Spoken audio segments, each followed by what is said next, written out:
Hi everybody, this is Professor Paul Hicks to talk philosophy again. Today's video lecture is going to be on how to write a philosophy paper, and we're just going to talk about how a philosophy paper is actually formed, what parts there are of a philosophy paper, and what's really expected from a philosophy paper. So there's two different types of philosophy papers that we could really write. One's called the expository paper, and one's called an argumentative paper. So in an expository paper, you're really just exposing somebody else's position. You're just saying this is what this person actually argued for, and you're just detailing out the argument. That's not what we're doing in our class. In our class, you're going to write argumentative papers. This is an opportunity for you to actually give your position. Right? You're going to now engage with these philosophers on a particular topic, and you're going to have to develop your own position. So it's not so much that I don't care what they argue, but I care about what you argue. There's four parts of a philosophy paper as far as the structure is concerned. That is, we have the introduction, the exposition, an evaluation, and a conclusion. So let me go ahead and talk about each part before we go on.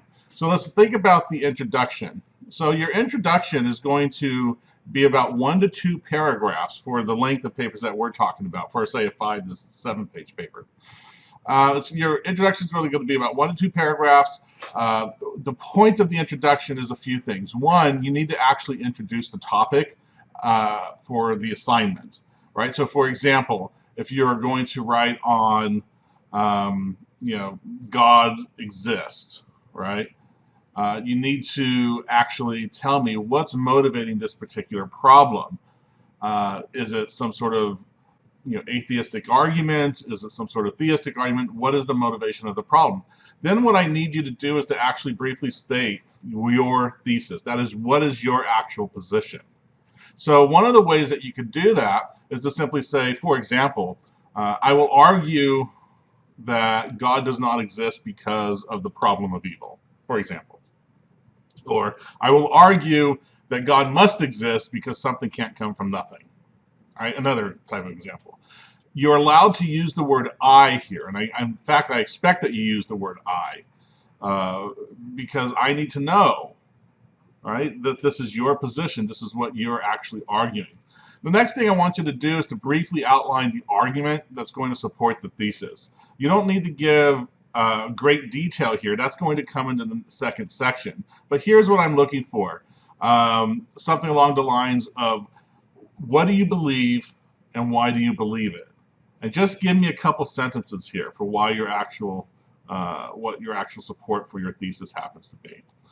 Okay, the other thing that you're going to need to do here is to maybe define any sort of terms that might be considered vague. So for example, if we're going to talk about the existence of God, what kind of God are you talking about? Is this an omniscient, omnipotent, omnibenevolent God? Or can God do that which is logically impossible? Right? What is this God that we're speaking of? And you're going to have to define something like that. Or an unexamined life. What is an unexamined life, if that was the paper topic you were writing on? What does that mean to live an unexamined life? All right, so let's go ahead and get to the second section of your paper. That's going to be the exposition. And what you're going to do here is defend your actual thesis. You're going to lay out each part of your argument, and you're going to explain it in detail. Remember, when you're looking at an argument, you're trying to say that premises are true and that these premises support the conclusion. So in your argument, you're going to have to do that. You're going to have to show these premises being true that you laid out in the introduction, and why they actually all support your thesis. That's what this particular part of the paper is going to be about. You want to make each step of the argument as clear as possible for your reader. Support, this is where you're going to support your position with, say, any quotes, paraphrases, citations from text, or anything of that sort. Okay, now the third section of a philosophy essay is going to be the critical evaluation. This isn't a section in expository papers, but it is a section in your argumentative papers. Essentially, what I want you to do is to be critical of your own position. Where are some possible flaws in your position? What needs to be summed up a little bit more? What would somebody who is a rational person on this topic, how might they disagree with you? This is what I'm looking for. And if you're being intellectually honest with yourself, you should be able to come up with an easy one or two possible objections to your position. Now, what I want you to do during this particular time is you want to develop an entire objection before overcoming it. I know in some subjects they tell you to, here is the objection, to overcome it in the same paragraph. That's not what I want you to do in a philosophy paper. What I'm looking for you to do is to develop an entire objection in its own paragraph. And then right after that, you want to go ahead and develop how you overcome that particular objection. And then if you have a second objection, you develop that second objection in its own paragraph, and then you discuss how to actually overcome that particular objection. So in say a 5 to 7 page essay, you're looking at here 2 objections is probably going to be sufficient for a good philosophy paper, and that's going to tell me as your instructor that you've really given some sort of considerable thought to this particular topic. Okay, after you're done with the evaluation, you're going to move into the conclusion. That's part 4. The conclusion is really just wrapping up your paper for your reader so that, what you're going to say is, here was the thesis that I presented, this is how I defended it, and here's why I'm right and everybody else is wrong. And you're just going to kind of wrap it up. Your conclusion should contain no surprises whatsoever, right? There should be no new information in your conclusion. All right, so that's really, really, really important. All of your argumentation should be done in your second section and third section in case of the objections.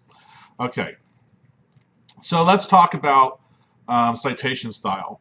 The American Philosophical Association uses the Chicago Manual style of citation, and so I expect you to do the same thing.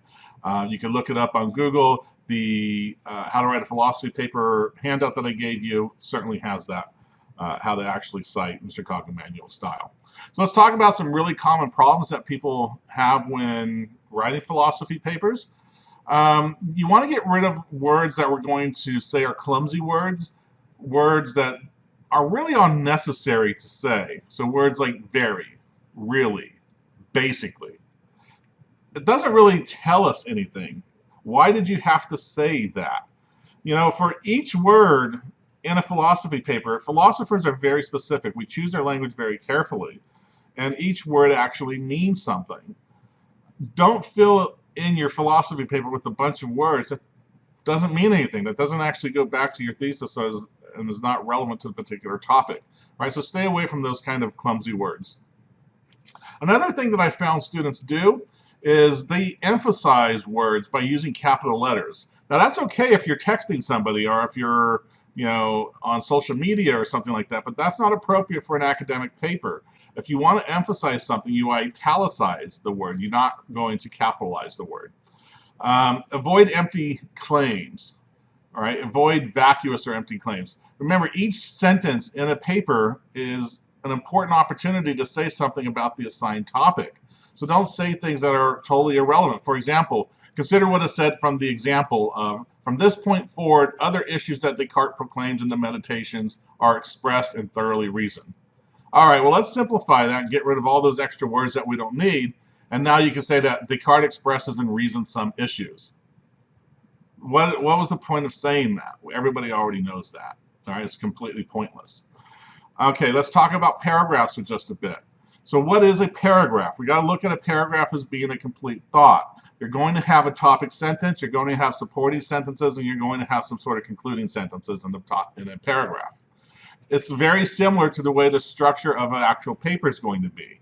The introductory sentence is simply going to be a mini thesis. It's going to be one of the premises for your argument, and the rest of the paragraph is you proving that that premise is true and that it supports the conclusion. So if you're going to move on from a particular premise, or if you're going to introduce new thought, then you need to introduce a new paragraph. All right? If you're going to make a new point, start a new paragraph. Try to use some sort of transitions to make it clear. So you'll say, now that I've argued X, I will argue Y. It just makes things easier for your reader to understand. Now your writing style. You are writing academically. You're not writing as if you're texting or you're just amongst your friends. You don't want to say things like, oh, I don't buy that argument.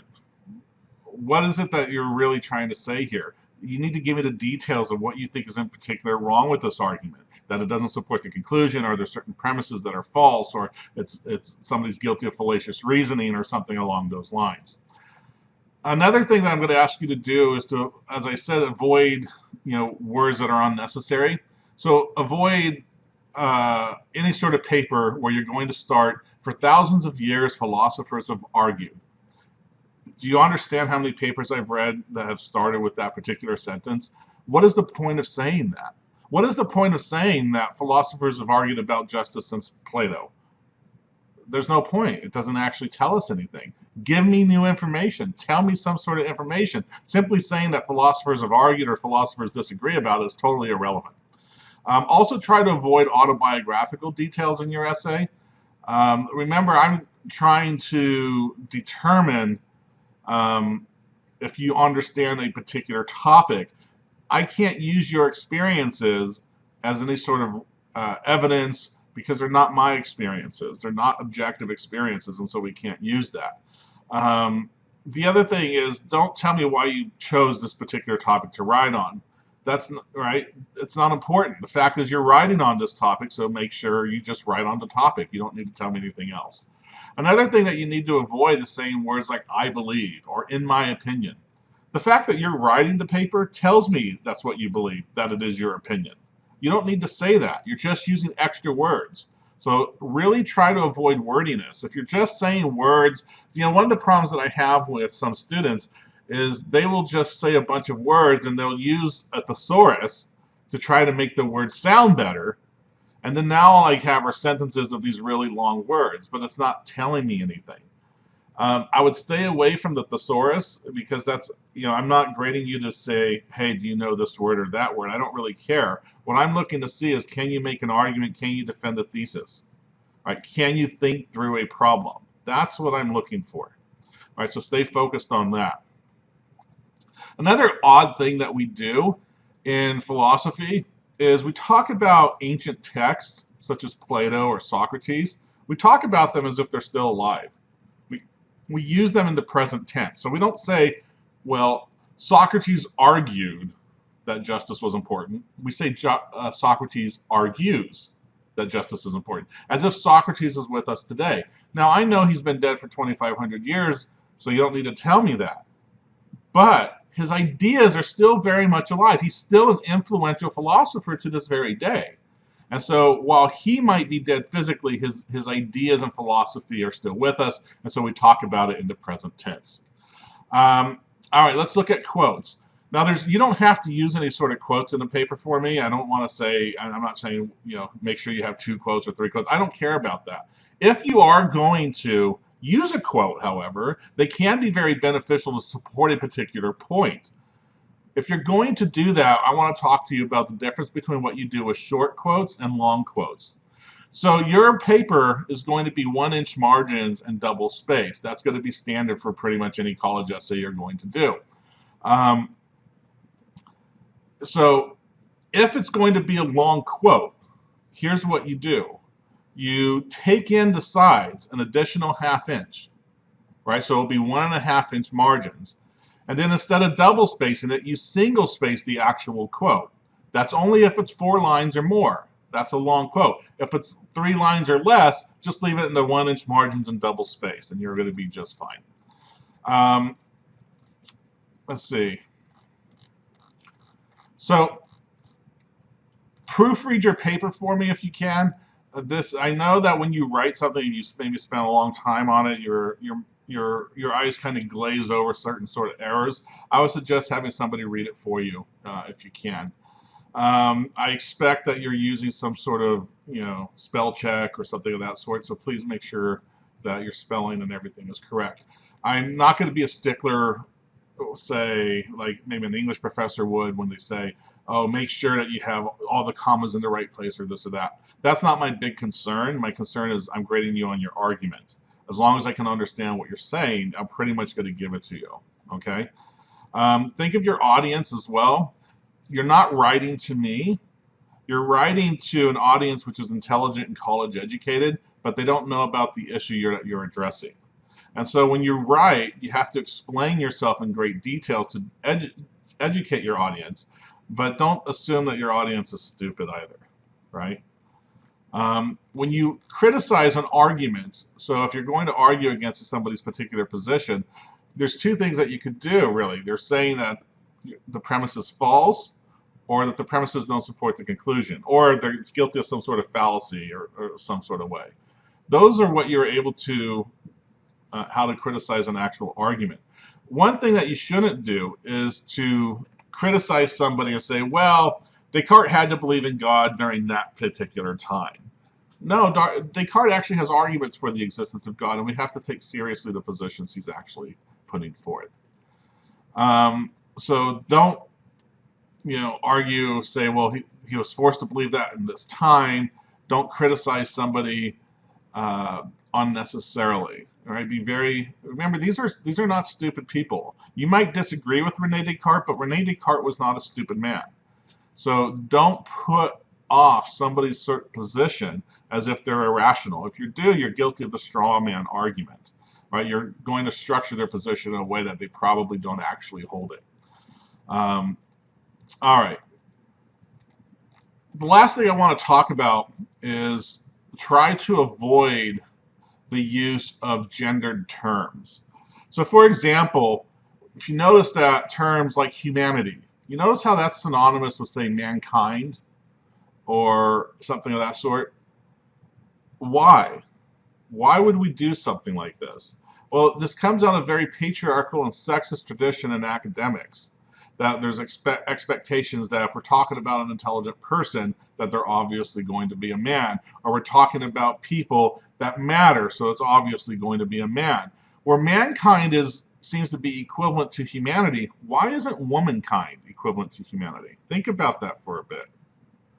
Right? If I said mankind's greatest achievements, then we're talking about humanity's greatest achievements.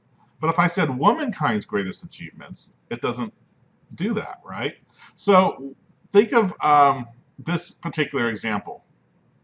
Imagine that in an example in a paper where the author brings up a brain surgeon is operating on a patient, and then the author says, quote, she stimulated the motor skill centers in the patient's brain. Notice that when the pronoun she was used, you noticed it. And the reason you noticed it is because it had a little shock value for you. Because when you heard brain surgeon, you assumed it was a man and not a woman. And so it gave you a little bit of a shock. It disrupted your expectations. We need to get past that. And so in academics, we're moving past that. All right, you understand? So don't use gendered terms. All right, stay away from that. All right, well, I hope this was helpful as far as how to structure a philosophy paper. Try to stick to your topics as much as possible. If you have any questions, please feel free to email me. All right, talk to you later. Bye.